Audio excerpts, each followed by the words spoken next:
My, what a handsome young boy you are, she whispered from behind her mask. I willed mana into my palms. With Realm Heart still active, I could physically see the specks of blue mana gathering around my hands, turning into a shimmering white as I formed a spell. Tightening my grip around her wrist, I released my spell, Absolute Zero. She immediately let go of my neck and pulled her arm away from my grasp. Upon release, I fell from the tree, crashing through a hollow log on the ground. "The little puppy has a bit of bite," she reprimanded me from atop the tree. "No matter, I'll just have to be a bit more strict in your training. What's your name, my dear?" she whispered, looking away as she buried her right arm inside the tree behind her. "My mother told me not to talk to strangers, especially ones as strange as yourself," I answered. "Not to worry. We'll get acquainted soon enough," she replied, pulling her arm back out of the tree. "Unfortunately, we don't have much time. I have tasks to finish. Any chance that you'd willingly be this beautiful lady's slave?" I drew Dawn's ballad from my dimension ring. "Sorry, I'll have to refuse." "They always do. That's all right. Breaking the will of a disobedient slave is half the fun." As she said the final words, mana the color of rotted seaweed began gathering beneath my feet, for the first time in a long while that I had no reason to hold back. Most likely she was either a retainer or a scythe, one of the key enemies against whom I had spent years training to fight in the land of the Asuras. Breaking open the metaphoric wall I had built to control my mana, I felt it pour out of my core in a rush. Dozens of vine-like appendages erupted from the ground and shot out from the trunks and branches of nearby trees. A small crater formed in the ground below my feet as I dashed toward the slender witch-woman, ignoring her spell. I ducked and swayed, dodging the vine-like hands that followed my movement, never breaking my stride as I reached the witch. Yet the woman didn't even flinch, confident in the aura that had dissolved my earlier spell. "Absolute Zero," I whispered, coalescing the spell completely around my body. As my spell collided with her aura, a cloud of steam rose up with a hiss, blocking my vision. It only took one breath for me to realize that the steam was toxic. My reaction was immediate, and I fell to my knees in a fit of coughing as both my innards and skin began burning. I promptly created a small vacuum to suck the toxins out of my searing lungs. Locating her mana signature, I fought to stay conscious and waited for the right moment. With the last bit of my energy, I triggered Static Void, stopping time around me as I exploded to my feet and struck her with Dawn's ballad. My sword crackled as it tore through space, imbued with a gleaming white lightning that seemed almost holy as I released time just before my blade made contact with her face. But even without looking, I knew I'd somehow missed my target. I shuddered as my gaze fell to the blade in my hand, or rather what was left of it. The tip of Dawn's ballad, forged by an Asura, had been corroded flat, and an inch of the teal blade was gone. Then, spotting the faint trace of blood on my blade, I shifted my gaze to the witch. "Where's my mask?" The witch had realized her face was now bare, and her hands fumbled over it, though she kept it turned away from my line of sight. "My mask! I need my mask!" she kept repeating. She tore at her unruly black mane, clawing at her ponytails and using her undone hair as a curtain to cover her face.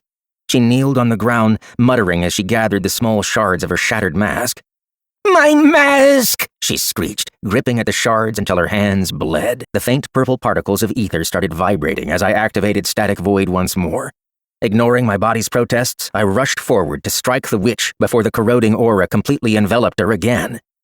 With time stopped, I could close the gap without fear that she would be able to react to me, but on this attempt, I wouldn't be able to utilize the mana in the atmosphere as I had done before, only the meager reserves in my core.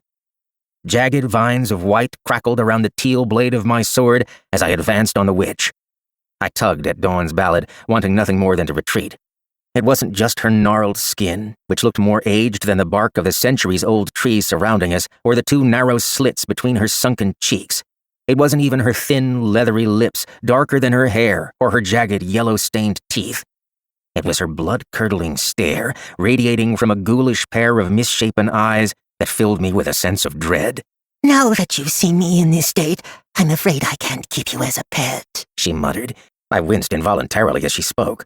Like the pistons of an engine from my old world, mana burst into specific muscles in rapid procession, the timing precise down to the span of a millisecond, and I flashed from my original position almost instantly. It felt like the bones in my lower body were slowly smoldering in a fire and stabbed my hand through the faint chasm in her aura. The witch growled in pain as she tried to pull herself away, but my grip around her right arm stayed strong. Her right arm, which had been gripping my sword impaled in her left thigh, turned a dark, sickly color. Unlike naturally occurring frostbite, which would begin in the fingers, her arm had begun to freeze from where I was gripping her. Before the effects of absolute zero could spread to her body, the witch slashed down at her frozen arm with her other hand, tearing the limb completely from the shoulder. "How dare you!" the witch snarled. With a deranged fire in her hollow green eyes, she tore off chunks of her thick black hair to reveal a small stump just above her forehead. "I am Vritra. I'll make sure you feel the consequences of making a lady go through such disgrace," she screamed while she ripped off more of her mangled hair. "I'll melt your limbs off and keep you as a trophy. I'll cut off your tongue and feed you through a tube so you can only dream about dying." "Oh, you'll have to be at least a scythe to even think about doing that," I huffed, hoping she'd take the bait. "A scythe! A scythe!" she howled, hobbling toward a nearby tree, Dawn's ballad still impaled in her left knee. "I'll wipe that condescending woman off the face of Alacria and take her place. Just because she's a little attractive and her grunts fawn over her, she thinks she's better than me. I'll show her how degrading it is to be her retainer." I ignored the shrieks of protest from my legs and rushed to her. She swung her remaining arm, releasing another gust of the smoke that had nearly melted my lungs. I activated Burst Step once more, dodging the poisonous smoke and closing the gap between us in a blink. Tendrils of black lightning coiled around my right arm. Rather than attempting to break through her corroding aura and risk mutilating my other hand, I gripped the handle of my sword, which was still embedded in her thigh. The sword acted as a conductor, and the branches of electricity coiled down it and into the witch's body. Her limbs immediately stiffened and jerked in a fit of convulsions from the current of lightning passing through her body. I could see her trying to fight back, but I became hopeful as her hollow eyes went dim. "Please, just die," I pleaded in my head. My decreasing mana reserves were making me fear for the possibility of backlash. Suddenly, I was wrenched back from the witch. As if I had been prodded by an iron brand, a searing pain radiated from my shoulder, and I was sent tumbling back on the ground. I knew I had no choice but to rely on Burst Step once more to keep her from healing her wounds. Then, a wonderfully familiar voice rang in my head.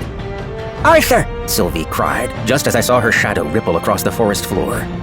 "Perfect timing," I replied, my voice sounding strained even in my head. Gathering up as much mana as my body would allow without succumbing to the harsh effects of backlash, I conjured a torrent of wind underneath the witch's feet. "Catch!" I roared, and sent my opponent spiraling up into the air toward my bond. Sylvie immediately dived to grasp the witch in her long claws. In her weakened state, the witch's aura had little effect on the dragon's tough hide. "She's lost consciousness," Sylvie stated, the mental transmission sounding distant and muffled. "Drop her here," I transmitted from my spot on the ground. After meditating a bit longer for one last spell, I struggled up to my feet, my trembling legs barely keeping me standing. Raising my good arm, I converged mana to form the head of a spear. The runes on my arms flickered and dimmed, but remained. I could feel the temperature drop as the spear of ice expanded to the size of a tree. Moments later, I caught sight of the witch. The once mighty Vritra, who had seemed almost untouchable, was hurtling down like a meteor fragment.